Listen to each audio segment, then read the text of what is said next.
everybody.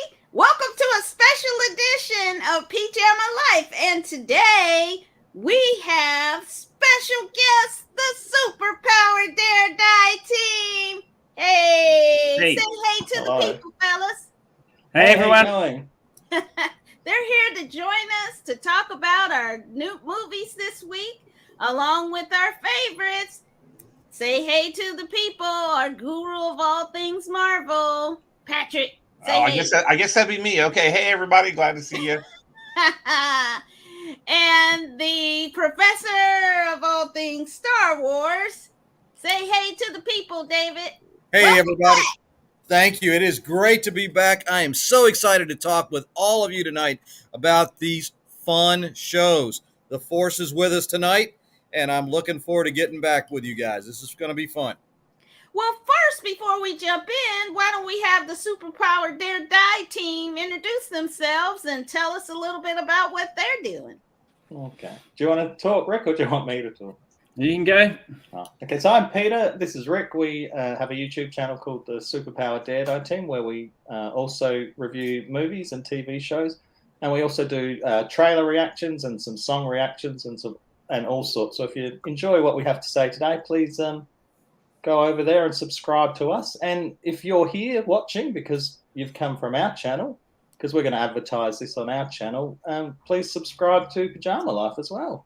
All right. And thanks for the shout out, Superpower Dare Die team. And why don't we jump into the first movie named Enola Holmes 2.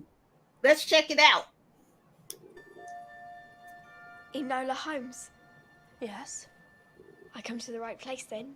Who have you lost? My sister. The game is afoot. What she's got tangled with, it may go wider than I thought. Can't control Enola Holmes. She's a force of nature. A law unto herself. Yes, she is. And I fear she will hang.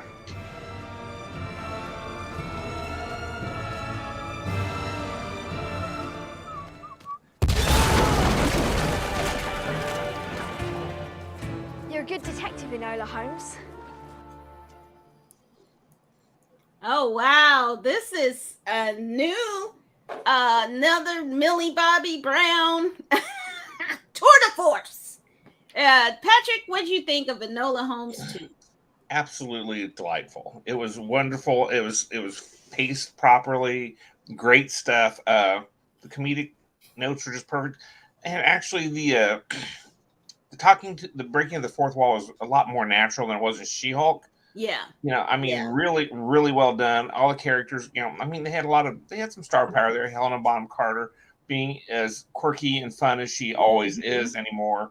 Henry Cavill, being chiseled as he always is. Easy there, Pam. I see I you, Henry Cavill. I'm just saying it was really well done. There's been a lot of Sherlock adaptations in the past several years, between Robert Downey Jr. and Benedict Cumberbatch or whatever they call him now. Benedict Cumberbatch, get it right. There's about 15 different ways to say that they're all funny, by the way. So, they all got their individual things to recommend. This was a really nice, interesting side view of because all you ever saw Sherlock Holmes doing is solving mysteries and being Sherlock Holmes, but now you can see he had a little bit of a family thing going on. His mom is kind of quirky, weird. He's got a sister you never hear mentioned. They briefly, go over Mycroft for a few moments, and he's been in a lot of things. So I really loved it. I highly recommend this. Yeah. David, how about you? Well, I think this does a great job of taking on from the original Enola Holmes. Mm-hmm. I thought it is a wonderful story. Millie Bobby Brown, it is her prerogative. She is like the queen of Netflix. Yes, I'm going to have some crossovers of bad references to Bobby Brown with her name. Got to do that. Ferris. Hey, man, that's cheesy. Cheesy is my name, but I do enjoy this. Patrick's right. The breaking the fourth wall here does work better than saying She-Hulk. I'm still not a fan of it in general, but I think Millie does such a great job. Yeah. She is so engaging in this role. and it does work. It's fun. It's a bit of a modern take on that whole era, and Superman as Sherlock Holmes. That's kind of a fun little thing too. Oh. Oh, I'm sorry. The Watcher is Sherlock Holmes. All right. Yeah, You're right. okay. Scrawled. Scrawled. How about the superpower Daredevil team? Well, Yeah.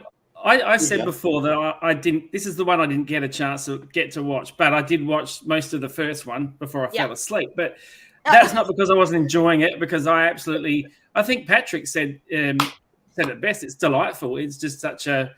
From what I saw, I'm breaking the fourth wall in that one. It was done seamlessly, I think. So if this carries on what I saw in the first one, I would still continue to recommend, even though I haven't seen it. So there you go. Yeah. And I hadn't seen the first one, so I just bit the bullet and watched the second one. I was able to follow it. It's like a nice little romp. I think it's a nice little family movie. I think you could sit down with your kids and watch it. Yeah. I always enjoyed David Thewlis. Yes. Oh yeah. Yes. Seems to be doing a lot of shouty, angry characters at the moment, but I do enjoy him as an actor. Mhm. And I like the diversity of the cast. I thought they just did it without making a big fuss about things, and I just thought it just fit in nicely and it worked well. But I think a lot of people would enjoy it. I think a lot of girls today are looking for a strong, like, female heroes on their TV. Like, I have a 18-year-old daughter. She says the same thing, and it's nice to see real positive, like, strong female characters on screen. So I enjoyed that part of it. I'm a bit like David. I would feel a bit iffy about fourth wall things in movies, so that took me out of it to start with. But if I'd seen the first one, I probably, would have known that was coming. But yeah, no, it was a nice little movie. Yeah, it's really good to see good female protagonists that are, the mother and her friend are a little complicated too, and that's interesting because it's a nice little take, and it had some little historical, even though it's fictionalized, there was a story in there about the match girls and their rising up. That is in part true. And so I think it's really good to start hearing about some of these protests that women made in different time frames. And the author, I think Nancy Sperling, I think that's her name. I'm going to do a review of her book. This is a book based on a book. And, she really created a character that is both feminist, but still a girl. And I thought that, I always love a David Thewlis. He can play a villain so well, but he also played in Harry Potter. He played the teacher, Lupin. Was it Lupin? Yep. And, he's just, every time I see him, when he was in Wonder Woman, I was kind of like, I don't know. But then he was great in that too. So I just think that the addition of someone like him, in addition to, I don't want to spoil it, but Holmes's greatest adversary makes an appearance in this too. And I really enjoyed that, how they did that too. So, and the diversity is really great to see in this movie and how they kind of switch things up. So you get to see a lot of different people. And I think the mom's friend, wasn't she the dwarf's queen? I don't think she was, because I thought that too, and I looked it up. Okay. I did look that up because I was like, oh my God, that's the that's what I thought too. Which the revisionist dwarf wife. Yes, I remember that now. Yeah. Oh gosh, let me move on. So don't get me started on Tolkien. We would give it thumbs up. The whole family can watch it, and definitely take a peek with your entire family at Enola Holmes 2. Okay, next up. I know somebody here was excited to see it. Tales of the Jedi, featuring Ahsoka. Let's take a peek. Yakamiso! Yakamiso! Ay! She's here! It's a lousy test. But it's what every Jedi does. Exactly. You want a real test? Name it. Okay, I'll make you an actual test. And then we'll see what you've really learned. Droids are predictable. I want you to be prepared for anything.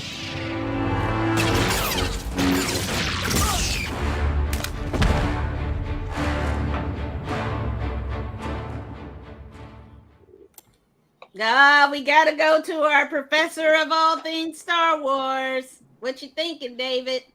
Really enjoyed these stories. I think the animated world really kind of it allowed a level of depth that we missed in the prequel trilogy, and these stories just continue with that. Also, well, you've got the amazing Rosario Dawson who is bringing Ahsoka to real life coming up, but Ashley Eckstein, a fellow Louisvillian like myself, he's the one who brought Ahsoka to the screen and really started to kind of create that love with the character. Great to hear her voice again. Great to see these. They are so much fun. I like to keep the cartoons more away, separate from the movies in some respects. But I just think, these are really beautifully done, fun show. Great little origin story with Ahsoka in some of these pieces. So another home run here by Filoni. Yeah, and I really like that you can kind of see Count Dooku's evolution too. And so you got the bright and the dark in these tales, which I thought was really good. And really thought that these were so well written. And even in, I think they were not more than like 18 minutes. You got a full sense of a story and a character and everything that went on, which is some brilliant writing. So I really enjoyed it. Pat, what did you think? Absolutely wonderful. I love the Clone Wars, as you know, and I mean, it's definitely a go-to just to have on the background, just because all of it's so good. And like Dave was talking about, or like you were talking about the Dooku, kind of origin, and you had a wonderfully animated young Liam Neeson, which was interesting to see Qui-Gon.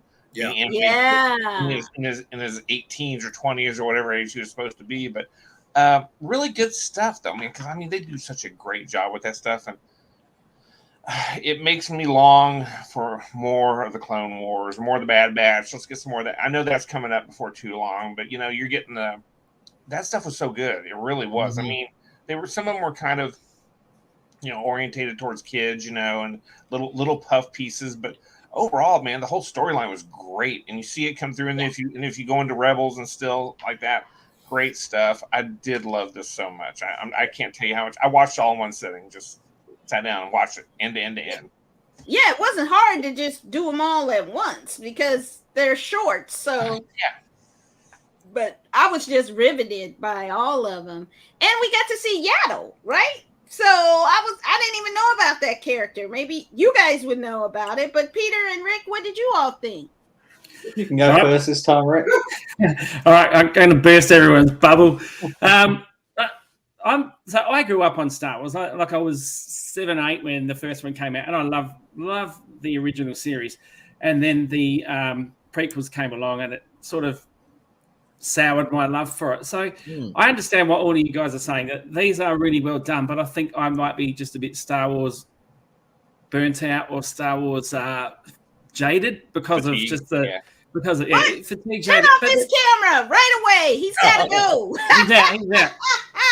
No, because you'll like what I say about the next ones, but because of this, because it came up on my next watch, I started watching The Bad Batch, which I'm really enjoying that one. This just seemed to be in that universe of the prequels that I'm not that much a fan of. And congratulations to you all for loving it more than I do. But they had no problem. But I see it was interesting to see like some of that backstory. And there's part of me that just doesn't like having to go and watch a separate animated series to understand backstories of characters they could have done better in the movies, if you know what I mean. So, but that's just fair. A bigger one. Yeah.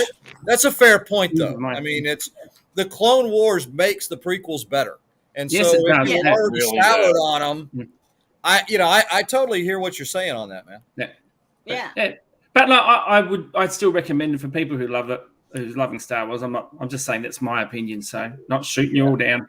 No. It's okay. We shoot each other down plenty. You can just join right in. Oh, Peter, what did you think? Yeah, I'm probably similar to Rick on this one. I did think it was well you done. all of the South Pacific.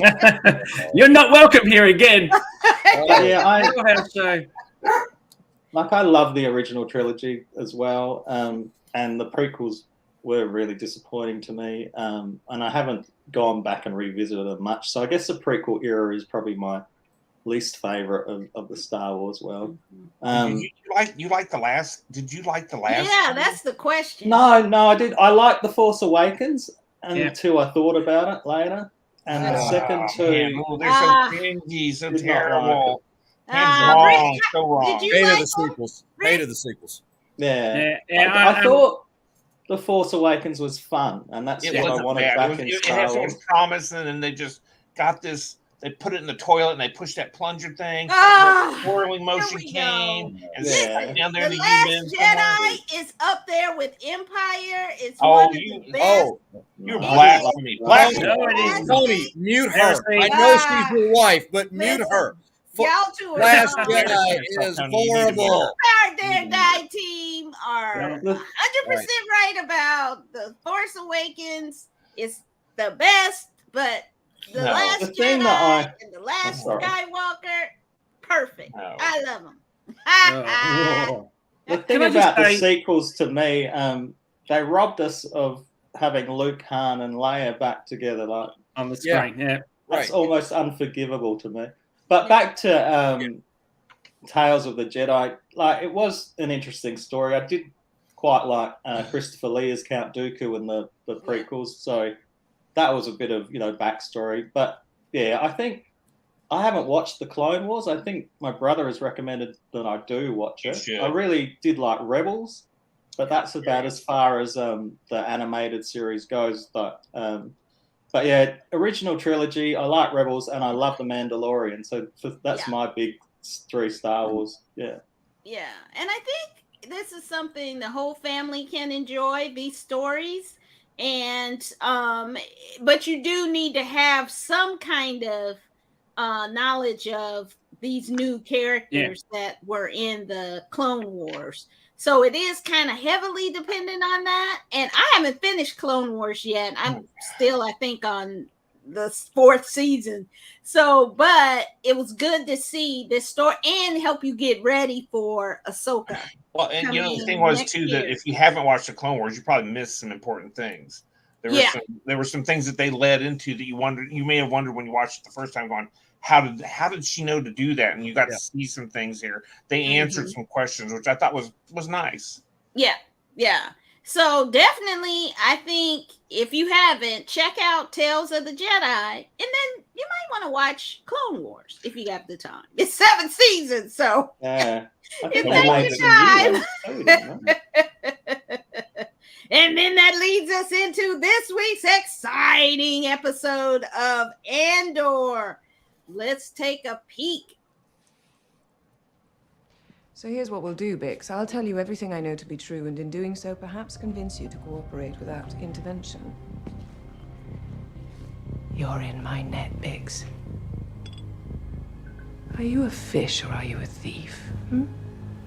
Seems a shame to end up on the carving board if your motivation here is just money. You want to keep your men in line. No one's getting out, are they?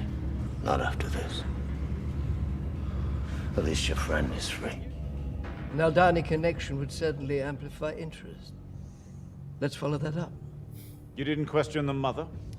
I decided to wait. Better now leaving her in place and standing back. She's too old and frail for anything serious, and if nothing else, she's our bait. She's the reason Andor came back. Perhaps they communicate. If they are, we'll know. We're on her full time. Denise Guh. I think that's her name, Guh. Oh, she is fantastic. She is just a fantastic villainess. So far, I'm trying to see what else she's been in because she's just crushing this. So I just want to see everything she's in after this. I'm hoping she's the what's the other Christopher? Was it Christopher Plummer who was in the original Star Wars?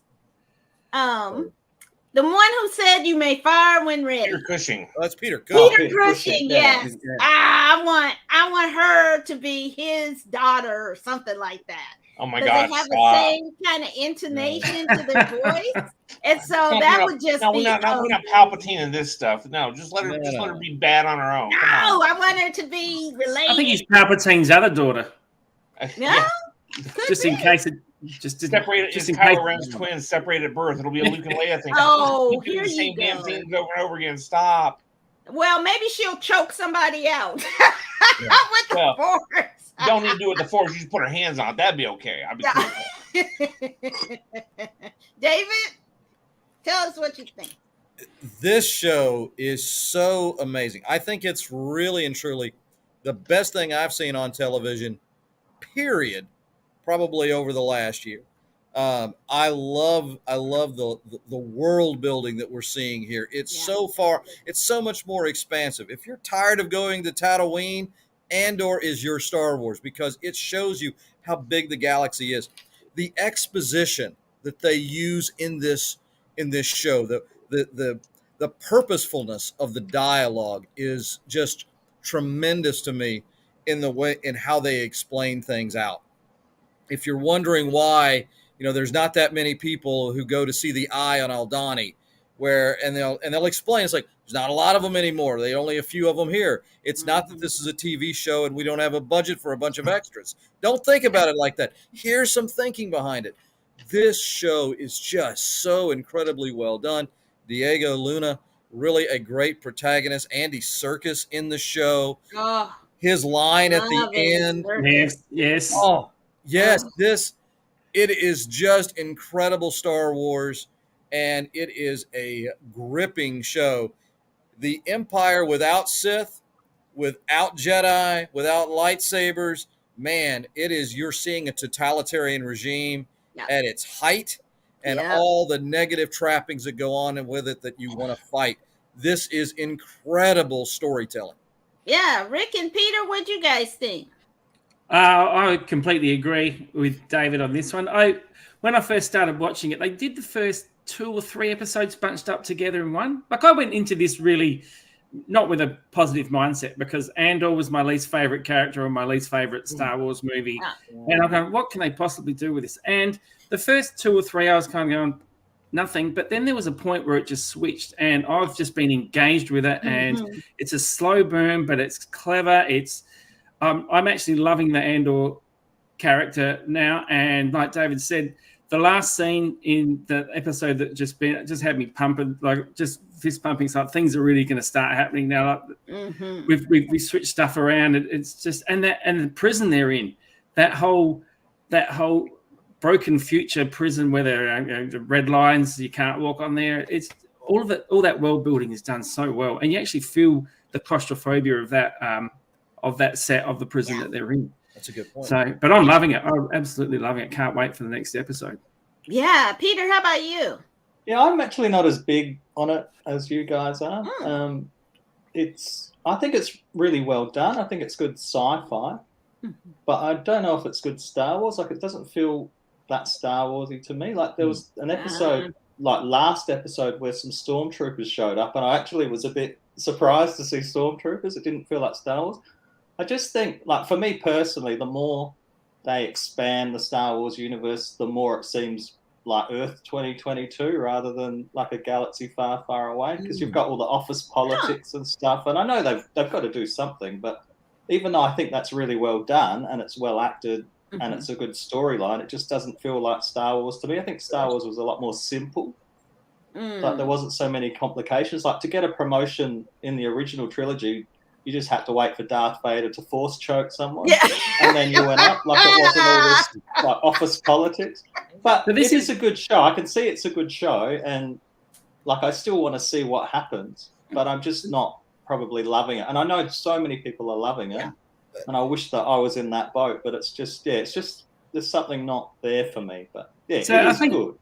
I think so. What you were saying, Pete, is part of the problem of Star Wars has, because you can't be Star Wars. Like the people want Star Wars, they want to see TIE fighters and stormtroopers and that. But if you do that, you're not building the world that it could actually be, which is what it's trying to do. It's a real catch-22 they have in that universe. I love The Mandalorian because we have like an adventure every week, and that was doing really well without Jedi. Yeah. Like they did bring Jedi into it, which I sort of wish they didn't. Mhm. But yeah, it was just like, it's just fun. It's like you've got characters that you really like and you really, want to see what happens next. So I haven't really bonded that much with the characters in Andor, but I do agree with you. Andy Serkis is awesome. I really like Andy Serkis. Yeah, Pat, you kind of at first was like that too, what Peter was saying, but it hit that switch for you. The thing was, it was Star Wars without being Star Wars. Mhm. I know it's in a galaxy far, far away, but where's a Jedi? Where's a Stormtrooper? Where's a Sith Lord? No TIE fighters? What the hell? To me, it felt like Firefly. Yeah. Which, it's just, you got this dystopian future, an overarching empire grinding the populace under its feet, under its heel, and stuff. It had that kind of a feel, but without the fun bits of Firefly, which I loved a lot. Yeah.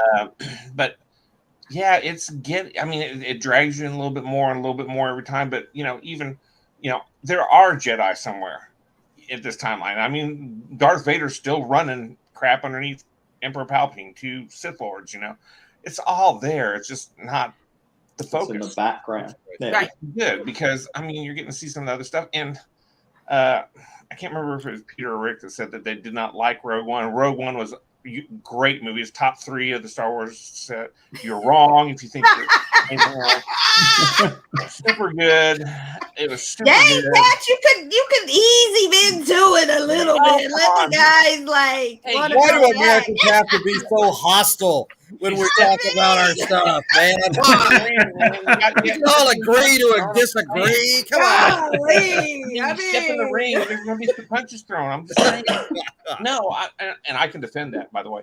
So I'm just saying, really. I loved the way I saw something that I thought was really interesting about this. That this is one of the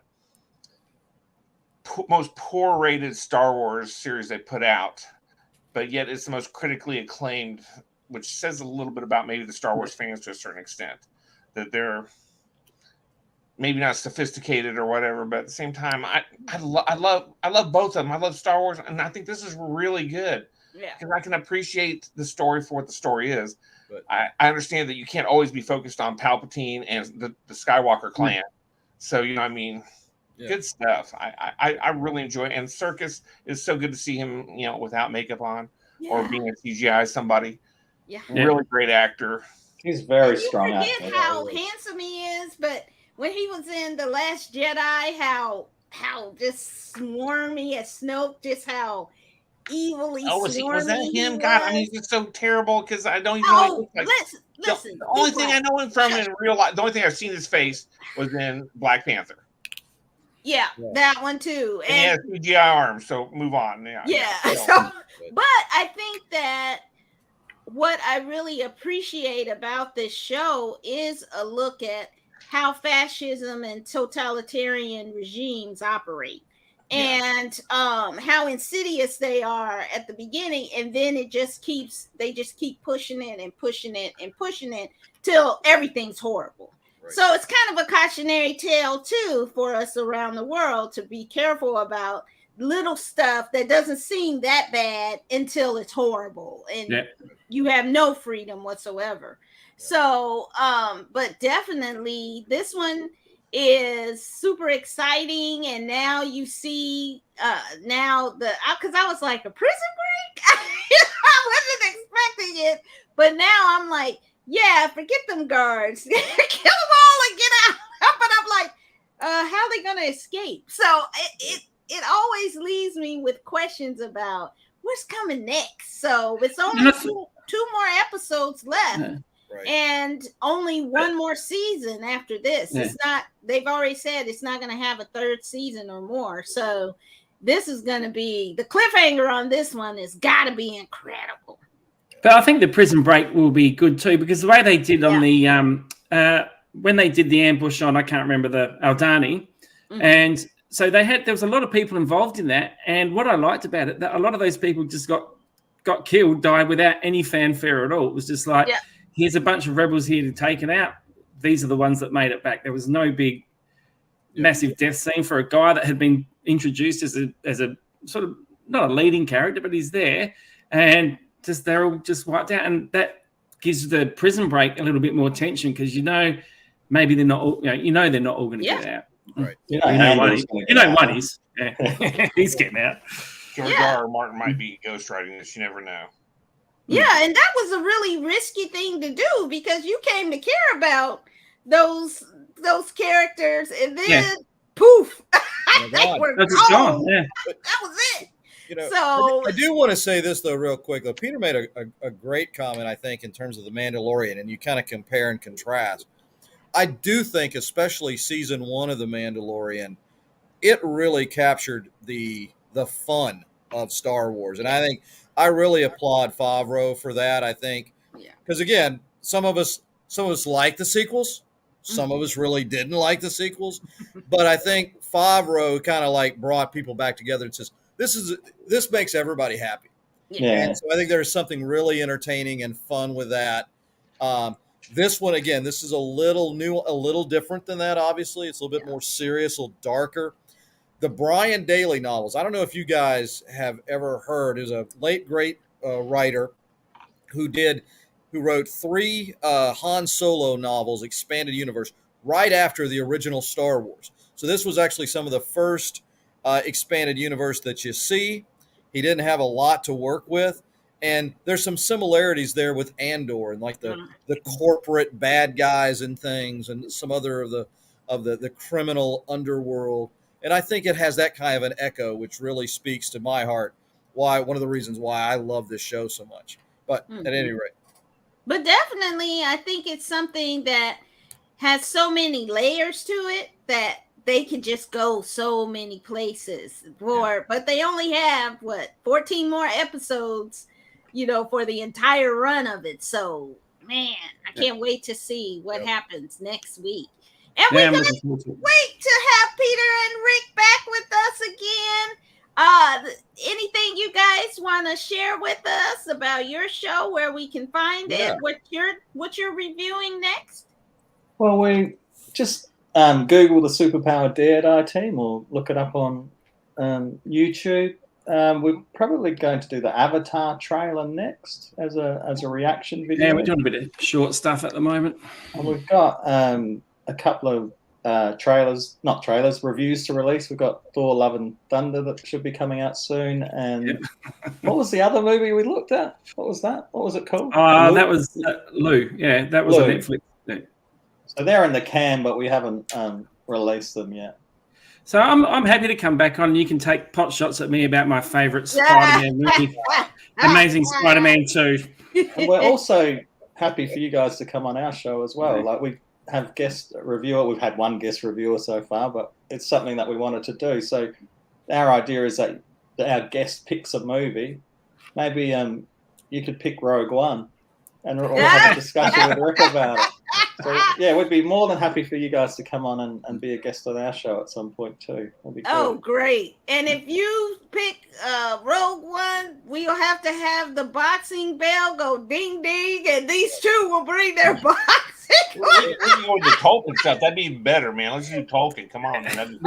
Here's the movie that we need to talk about. Pam, this is a movie we need to talk about.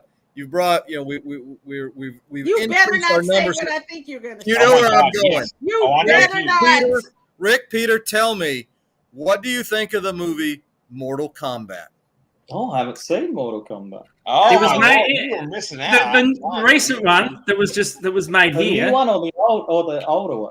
I wouldn't advertise you made it there. It was made here. This is the movie that almost ended the show, sort of. I mean, we have some very strong feelings about this film. This is Democrats, Republicans, conservative, liberal. I mean, it's good versus evil. Those who like Mortal Kombat, I'm good, and evil. Patrick and I, who find it just wretched. Yeah, so see that for my movie. life, We'd I'll love to never know get what you back, think. but here we are. Oh my Already, gosh. I think I know what side I'm going to end up on, but I think they had casting calls for extras. Did they do it in Adelaide? I think they did. Yeah, they made it in Adelaide. Yeah. Really? Oh Yeah. wow, okay. I remember there was wow. like casting calls for That's why it was so unusual bad. You know what they were working with? Come on, man. Oh my goodness. Well, that is definitely something that if you want a reaction show, Yeah. that is a one that will get a heated reaction. We have some good laughs about that one. Rick and Peter, I don't understand how. Yeah, I don't know how y'all's workflow goes. See, Pam picks movies and tells me and David what we're going to watch. Right. Ladies' Sometimes, choice. Come on, man. sometimes we throw some stuff in there, but there's stuff that just comes down from on the high, and Pam is Moses, and she's carrying the 2 tablets with the movies we're watching, and one of them was Mortal Kombat. And me and Dave, like good little Israelites, we decided to go watch the movies, and oh my Lord, we were like, woof, let's go build a golden calf because this is terrible. I just want to go with the analogy. I'm sorry, I apologize. Oh, it was bad. We have watched way worse films, but What? that was I defy you to find anything worse than that. One. Don't listen to them, Rick and Peter. I defy you. But I hope you enjoyed your time with us today. That was great. Thank you. Nice to meet you all. Yeah, you guys. And everybody go check out the Superpower Dare Die team. And I'll be on there, or all of us can be on there, and we'll pick a show where we can have some fun. Definitely next week, we're going to be talking about the 2nd season of Warrior Nun 2. And the penultimate episode of Andor. So come back and check us out. Peter and Rick, you want to say goodnight? Yeah, good night, everyone. It's good morning over here. There. Morning. Oh, it's lunchtime now. Yeah, it's lunchtime. Lunchtime there. I can crack that beer open now. All right. Nice working with you all. It was great. Yeah, thank you. That was fun. We had a great time. David and Pat say goodnight. Good night. Good night, sweet princes and princes everywhere. Thank you for tuning in this week. We will be back. Well, this I need to bring it to that level next time. And we always say hey to our viewers who chime in. So, hey, Tim Windsor and Mark Guy. Nice to see you, Mark. And everybody who tune in, check us out on Pjammalyfe. Take care. Bye. Yeah. So long, everybody.